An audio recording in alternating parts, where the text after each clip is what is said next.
اب یہ واقعہ شروع ہو گیا ہے تو تھوڑی سی تفصیل سے میں سناتا ہوں۔ 1998 کے رمضان کے مہینے میں ہم نے قندھار میں رمضان گزارا۔ اس وقت میری عمر تقریباً 16 سال تھی۔ عید کی نماز ہم نے پڑھی، چھوٹی عید کی نماز ہم نے پڑھی، جسے ہم سوئیوں والی عید کہتے ہیں پاکستان میں، میٹھی عید۔ آج آپ عید کی نماز پڑھنے جاتے ہیں، مسجد بھری ہوتی ہے، 1000 آدمی ہوں گے، 2000 ہوں گے، ٹھیک ہے، 10,000 ہوں گے، لیکن میں نے جو عید کی نماز پڑھی ہے اس میں 6 لاکھ آدمی تھے۔ کتنے؟ 6 لاکھ آدمی تھے، 6 لاکھ۔ اور ہمارے امام امیر المومنین ملا محمد عمر تھے۔ پہلی رکعت میں واللہ عالم، غلطی اللہ معاف فرمائے، انہوں نے سبح اسم ربک الاعلی پڑھی، اور دوسری رکعت میں انہوں نے والضحی واللیل اذا سجا پڑھی۔ آج بھی مجھے یاد ہے۔ اور عید سے پہلے، یعنی آپ کہیں گے کہ عید سے پہلے کیا کام ہوتا ہے؟ پھر عید کی نماز 11 بجے ہوئی ہے۔ کتنے بجے؟ 11 بجے تقریباً عید کی نماز ہوئی ہے۔ تو اتنی دیر تک کیا ہوتا رہا؟ اتنی دیر تک مسلمانوں کو خوش کرنے کے کام ہوتے رہے۔ قرآن کریم کی تلاوتیں ہو رہی ہیں، نظمیں پڑھی جا رہی ہیں، بڑے بڑے علماء کرام کے بیانات ہو رہے ہیں۔ مجھے یاد ہے ہمارے جامعۃ العلوم الاسلامیہ بنوری ٹاؤن کراچی کے شیخ الحدیث حضرت مولانا فضل محمد صاحب دامت برکاتہم العالیہ کا بھی بیان ہو رہا تھا۔ آج بھی مجھے یاد ہے۔ مبارکی در قوم، مبارکی در قوم، امارت اسلامیہ کے قائم ہونے پر آپ کو مبارکباد دیتا ہوں، جہاد کی مبارکباد دیتا ہوں، امیر المومنین ملا محمد عمر جیسا انسان آپ کا امیر بنائے، مبارکباد دیتا ہوں۔ یہ الفاظ آج بھی مجھے یاد ہیں۔ 23 سال پہلے کا واقعہ ہے یہ۔ بات سمجھ میں آ رہی ہے؟ طیارے اڑ رہے تھے، اور وہ جو جیٹ طیارے تھے وہ مختلف طریقوں سے اڑ کر آتے تھے، اور ایک تماشا بنا ہوا تھا۔ اب تو جیٹ طیاروں سے ہم بھاگتے ہیں نا، لیکن وہ ہمارے اپنے تھے۔ ہیلی کاپٹر جو ہے اڑ رہے تھے، ٹینک مختلف قسم کے کھیل دکھا رہے تھے۔ یہ مسلمانوں کی حکومت تھی، یہ مسلمانوں کی عمارت تھی۔ انشاءاللہ وہ عمارت اب دوبارہ نزدیک آ چکی ہے۔ اللہ تعالی مجھے بھی اور آپ سب لوگوں کو دیکھنے کی توفیق عطا فرمائے۔ اللہ تعالی ہماری اس عمارت کو قیام بھی عطا فرمائے، استحکام بھی عطا فرمائے۔ اللہ تعالی ہماری اس عمارت کو، اس اسلامی حکومت کو دوبارہ قائم فرمائے اور مضبوط اور بہت بڑا بنائے۔ پہلے صرف افغانستان تھا نا اس میں، اب ہم دعا کرتے ہیں کہ اللہ پاکستان کو بھی عمارت میں شامل کر لے، ازبکستان کو بھی، قازقستان کو بھی، جتنے بھی استان مستان ہیں ان سب کو اللہ عمارت بنا دے، اور پھر وہ بہت بڑی خلافت بن جائے گی انشاءاللہ۔ یہ عید کے دن ہم نے دیکھا تھا، عید کی نماز پڑھنے ہم گئے ہیں، ہم نے یہی سوچا جیسے پاکستان کے غلامانہ ماحول میں ہم عید کی نماز پڑھتے ہیں، بس نماز پڑھ لی اور چلے گئے سب اپنے اپنے کاموں میں۔ ایسا نہیں تھا۔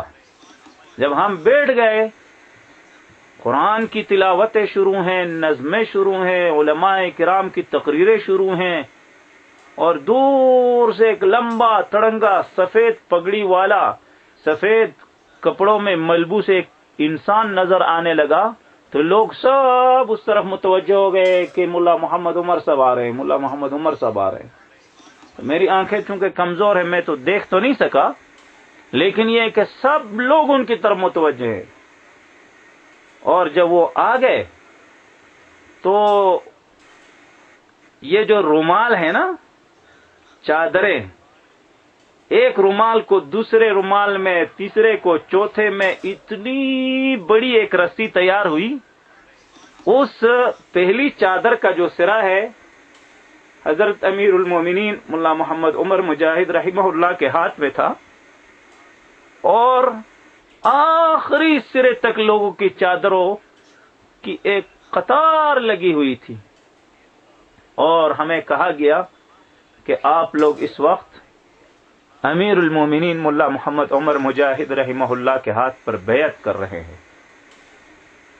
اللہ کا شکر ہے کہ اس چھوٹی عمر میں اللہ تعالیٰ نے مجھے اس شخص کے ہاتھ پر بیعت کرنے کی توفیق عطا فرمائی۔ یہ کتنی لمبی چادر تھی اللہ جانتا ہے، ایک چادر دوسری چادر کے ساتھ کتنی لمبی رسی تھی اللہ جانتا ہے۔ 6 لاکھ لوگ جس عیدگاہ میں بیٹھ کر نماز پڑھ رہے ہیں، آپ ذرا خیال کریں کہ یہ کتنی بڑی چادر ہوگی اور کتنی بڑی رسی ہوگی۔ ظاہر سی بات ہے، ہمارے یہاں جو پٹھان لوگ ہیں، افغان لوگ ہیں، ہر کسی کے پاس چادر ہوتی ہے، اور عید کے دن تو ویسے ہی ہوتی ہے، کسی نے رومال کے ساتھ، کسی نے چادر کے ساتھ۔ او اللہ اکبر! ملا محمد عمر رحمہ اللہ کے ہاتھ پر ہم اس طرح بیعت ہو گئے، الحمدللہ، اور آج بھی ہم ان کے ہاتھ پر بیعت ہیں۔ ان کے بعد جو دوسرے آئے ان کے ہاتھ پر بیعت ہوئے، ان کے بعد جو تیسرے آئے ان کے ہاتھ پر بھی ہماری بیعت ہے، الحمدللہ۔ ہم نے ان کے ساتھ وفاداری کی قسم کھائی ہے، اور انشاءاللہ شہید ہونے تک ہم اس قسم کو نبھائیں گے اور پورا کریں گے انشاءاللہ۔ اسی امانت کو ہم آپ لوگوں کے حوالے کر کے جائیں گے کہ ہم نے الحمدللہ اپنے امیر المومنین کے ساتھ جو قسم کھائی تھی، ہم نے الحمدللہ اپنے امیر المومنین کے ہاتھ پر جو بیعت کی تھی، جو عہد کیا تھا، یہ امانت ہم نے اپنے بچوں کے حوالے کی، اپنی بچیوں کے حوالے کی، اپنے پوتے پوتیوں نواسے نواسیوں کے حوالے کی، پوری دنیا میں جتنے بھی ہمارے جاننے والے ہیں، محبت کرنے والے ہیں، ان سب کے حوالے کی۔ مسلمان ہونا اتنا آسان نہیں ہے۔ پہلی بار جو ہم نے ان کے ہاتھ پر بیعت کی وہ چادریں پکڑ کر کی، پھر تیسرے دن الحمدللہ ان کے ساتھ ہاتھ ملانے کی سعادت بھی مجھے حاصل ہوئی۔ وہ ایک کمرے میں بیٹھے ہوئے تھے، اسی طرح کا ایک کچا سا کمرہ تھا۔ آج اتنا طویل عرصہ گزر گیا ہے، مجھے سب کچھ یاد آ رہا ہے۔ آج ملا صاحب دنیا میں موجود نہیں ہیں، وہ دنیا سے چلے گئے ہیں، لیکن وہ ہمارے امیر المومنین تھے، انہوں نے وفا کیا۔ ہمیں بھی چاہیے کہ ہم بھی وفا کریں۔ انہوں نے کافروں کے خلاف، امریکیوں کے خلاف، منافقین اور مرتدین کے خلاف جہاد کیا۔ ہمیں بھی چاہیے کہ ہم ان کی طرح جہاد میں مصروف رہیں، حتیٰ کہ ہمیں یا شہادت آ جائے یا موت آ جائے۔ ہمارے امیروں نے وفا کی ہے تو ہمیں بھی وفا کرنی چاہیے۔ بات سمجھ میں آ رہی ہے؟ تو اس طرح کے ایک چھوٹے سے کمرے میں پورے افغانستان کا بادشاہ بیٹھا ہوا ہے، جسے امیر المومنین کہا جاتا ہے، یعنی پوری دنیا کے مسلمانوں کا امیر۔ پوری دنیا کے مسلمان افغانستان میں موجود تھے اس وقت، پوری دنیا کے، امریکہ کے، افریقہ کے، عربستان کے، عجمستان کے، ہر جگہ سے آئے ہوئے مسلمان اس وقت افغانستان میں موجود تھے، اور یہ غریب مولوی امیر المومنین ملا محمد عمر مجاہد ان سب کا امیر تھا۔ اور آج بھی انشاءاللہ امارت اسلامی کے جو امیر المومنین ہیں وہ پوری دنیا کے مسلمانوں کے امیر ہیں، وہ صرف افغانوں کے امیر نہیں ہیں، پوری دنیا کے مسلمانوں کے امیر ہیں۔ جس نے بھی لا الہ الا اللہ محمد رسول اللہ کہا ہے ان سب کے امیر ہیں۔ اللہ تعالیٰ ان کی حفاظت فرمائے، اللہ تعالیٰ ان کے مجاہدین کی حفاظت فرمائے، اللہ تعالیٰ ہمیں ان کے خادموں میں سے بنائے، آمین یا رب العالمین۔ تو اس طرح کے ایک چھوٹے سے کمرے میں وہ بیٹھے ہوئے تھے، ایک چارپائی پر وہ بیٹھے ہوئے تھے۔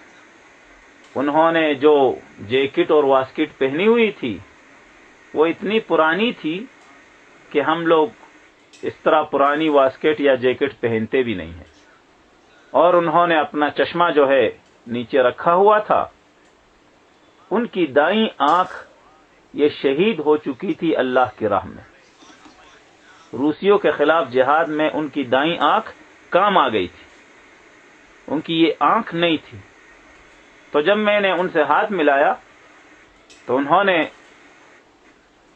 وہ چارپائی پر بیٹھے ہوئے تھے نا، جو لوگ نیچے بیٹھے ہوئے تھے بڑے بڑے لوگ تھے، ان سے پوچھا یہ بچہ کون ہے؟ کیونکہ اتنے چھوٹے بچے تو اتنے بڑے امیر المومنین سے ملنے نہیں جاتے ہیں نا. پوچھا یہ کون ہے؟ تو انہوں نے کہا مسافر ہے، مہمان ہے. تو میرے ہاتھ کو تقریباً 1 منٹ یا اس سے زیادہ انہوں نے پکڑے رکھا، اور کیا دعا کرتے رہے مجھے اس کا پتہ نہیں ہے.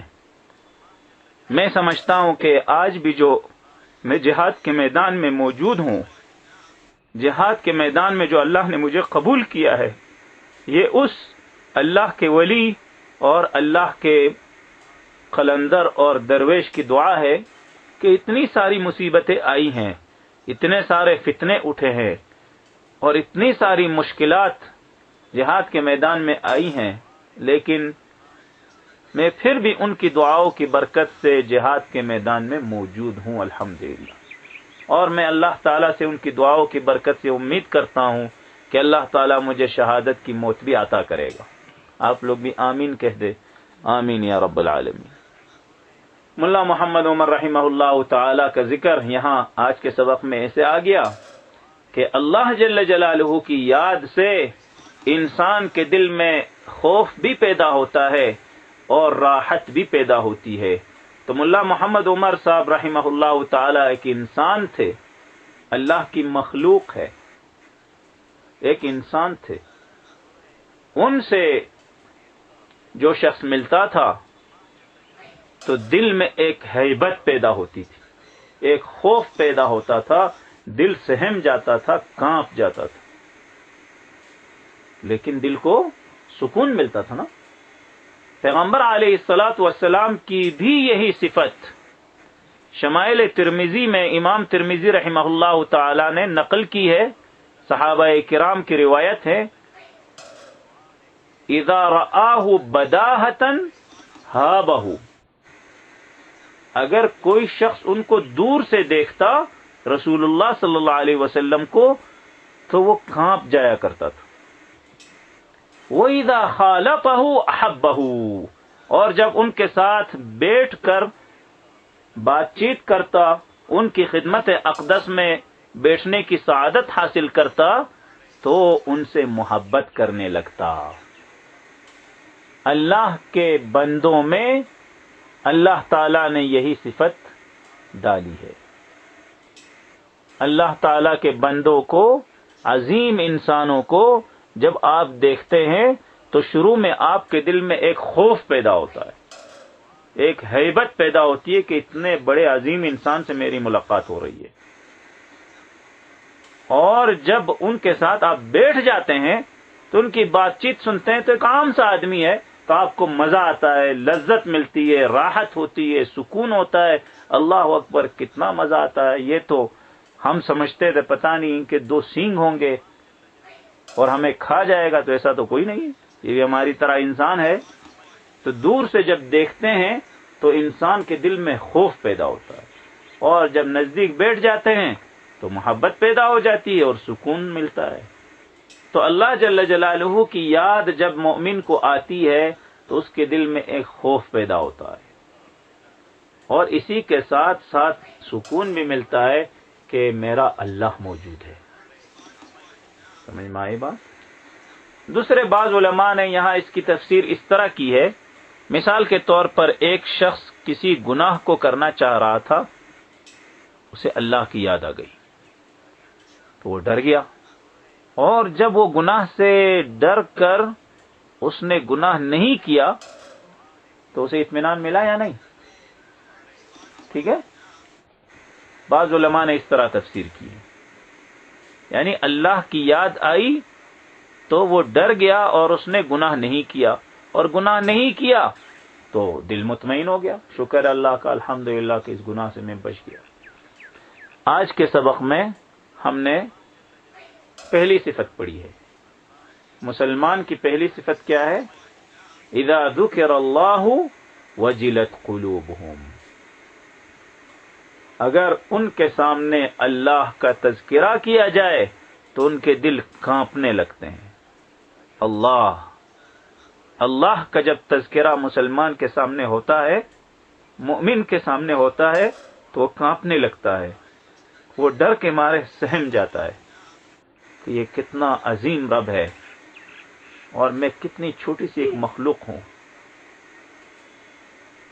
جس وقت چاہے مجھے پکڑ سکتا ہے اور جس وقت چاہے مجھے عذاب دے سکتا ہے، لیکن وہ مجھ پر مہربانی کرتا ہے، مہربانی کرتا ہے، مہربانی کرتا ہے، اور میں ہوں کہ گناہ کرتا ہوں، گناہ کرتا ہوں، گناہ کرتا ہوں۔ جب اللہ کا ذکر مسلمان کے سامنے ہوتا ہے، مومن کے سامنے ہوتا ہے، تو وہ کانپ جاتا ہے۔ تو ہمیں بھی سوچنا چاہیے کہ اللہ کا نام سن کر، اللہ کا نام کہیں لکھا ہوا دیکھ کر، اللہ کا نام پڑھ کر ہمارے دلوں میں کوئی خوف پیدا ہوتا ہے یا نہیں؟ اگر ہوتا ہے تو ہمیں اللہ کا شکر ادا کرنا چاہیے کہ قرآن کریم میں جو صفت ذکر ہوئی ہے یہ ہمارے اندر موجود ہے، الحمدللہ۔ اور اگر ایسا نہیں ہے یا کبھی ہوتا ہے کبھی نہیں ہوتا ہے، تو ہمیں کوشش کرنی چاہیے کہ اللہ کی یاد ہمارے دل میں اتنی زیادہ ہو کہ غفلت ختم ہو جائے۔ اللہ کی یاد جب بھی آئے ہمارے دل کانپ جائے۔ سمجھ میں آ گئی بات؟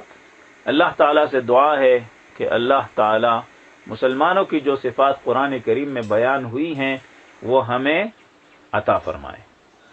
وصلی اللہ تعالی علی خیر خلقہ محمد وعلی آلہ وصحبہ اجمعین۔